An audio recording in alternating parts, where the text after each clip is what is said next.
بورسعيد والغردقه وحلايب وشلاتين، كل دول بحر احمر. فكل اللي ساكنين في البحر الاحمر لهم اللون الاحمر. اللون الثاني ايه؟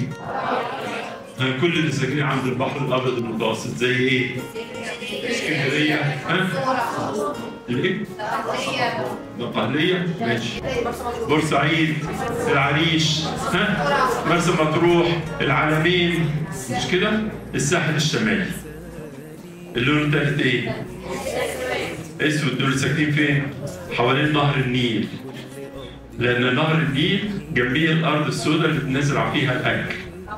والأكل على الأرض السوداء كان اسمها زمان كيمي. وكيمي ده اسم مصر القديمة. وكلمة كيمي يعني التربة السوداء.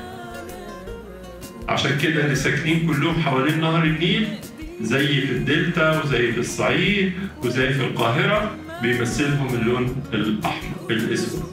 فاضل لون إيه؟ الأصفر بقى تلاقوه النسر. الأصفر ده دول اللي ساكنين في الصحراء. والصحراء دايما أو غالبا يبقى فيها قوات الجيش والقوات المسلحة. عشان كده بنرمز لهم بالرمز الأسر. فأنتوا كل مرة بتقفوا تحيوا العلم، مش كده؟ في المدرسة. لما بنحيي العلم وتحيا جمهورية مصر العربية نفتكر إن أنا في اللون ده وإنتي في اللون ده وإنت في اللون ده، ولو ويانا ضابط أو شرطة أو حد من القوات المسلحة يبقى في اللون ده.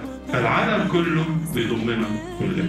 عينا الأمين خليك حامي وسيد